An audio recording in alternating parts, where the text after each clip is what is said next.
Namaste and welcome back to today's episode of Mahabharata Matters.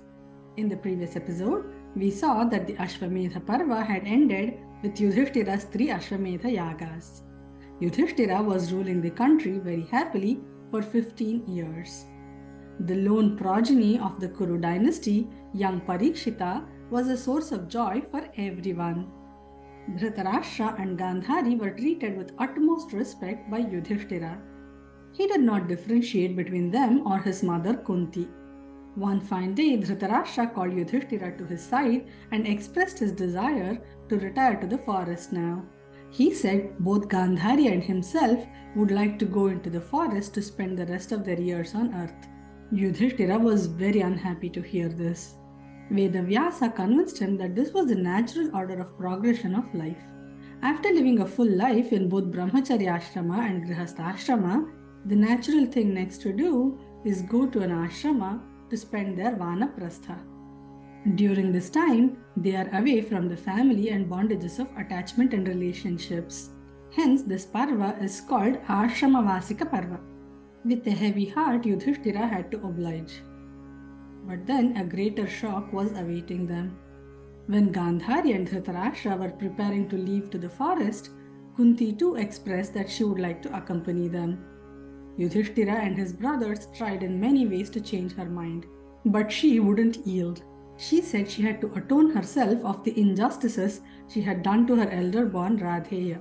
Like this wasn't a blow enough, Vidura and Sanjaya too said that they were going to accompany the elders. Yudhishthira had no choice. All of them were determined about their decisions. They all performed specific rituals and charities before retiring to the forest. An year had passed and Yudhishthira was remembering all his elders intensely. He was longing to meet them. So, together with his brothers and others, they set out to go to the forest to meet them. Everyone was very happy to see each other. After some time, Yudhishthira asked where Vidura was as he was not to be seen. Dhritarashtra informed him that he lived mostly deeper in the forest and he rarely came out. He was performing severe austerities.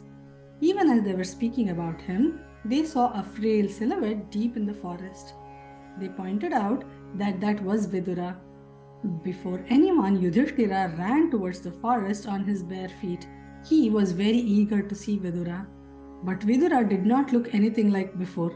He looked very weak and frail. But his eyes were vibrant with a strange glow.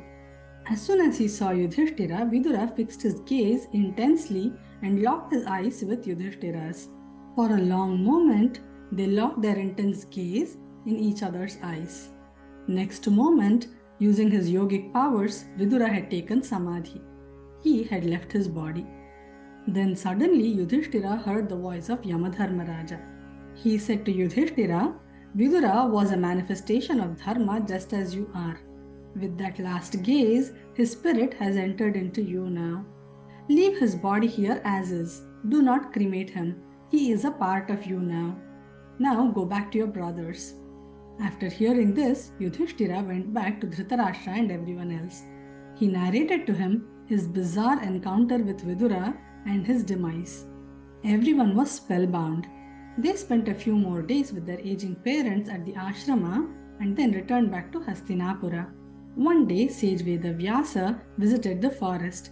He asked Dhritarashtra if he had any unfulfilled wishes yet. Dhritarashtra said, I am unable to get over my sons.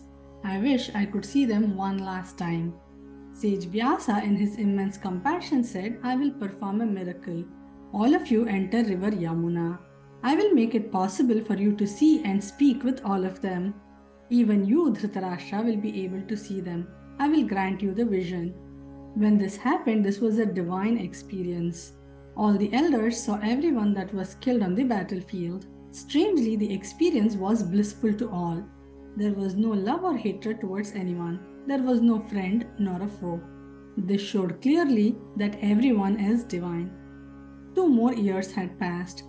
One day, sage Narada visited Yudhishthira. Narada's visits to anywhere was never random or casual. He had come with a purpose. He was bearing news. He said to Yudhishthira, I bring some sad news for you. Dhritarashtra, Gandhari, and Kunti were all burnt to ashes in a forest fire. They have attained a holy death. The fire had originated from their own tapas. They had insisted that Sanjaya should leave before the fire happened. Now, Sanjaya has gone away to the Himalayas to spend his last few years. Everyone was in great shock. These were the last elders of that generation.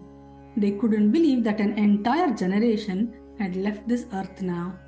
But no sorrow will linger forever. There was a budding new generation in front of them. They had their young grandson Parikshita, who was a soothing comfort in their sorrow. With this, the Āśrama-vāsika Parva comes to an end. The next one is Mausala Parva. So what are our takeaways from this story? It is only a natural order of things that an old tree gives way to a new sprout. One generation makes way for another over a period of time. No one is invincible. In this large scheme of things, we are after all a blip on the graph. Why not live the few years on earth peacefully and lovingly?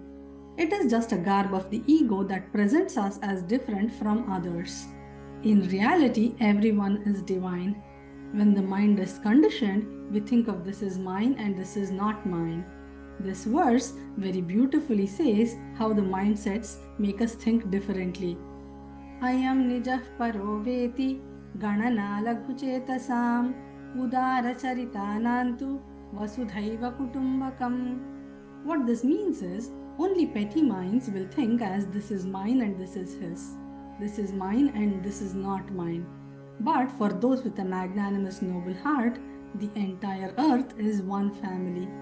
Just a change in mindset is required. When everyone is family, then where is there space for hatred? There is only love everywhere with that attitude. With these thoughts, we come to the end of today's episode. Remember, in this series, we are discussing matters of Mahabharata because even today, Mahabharata matters. Hari Om!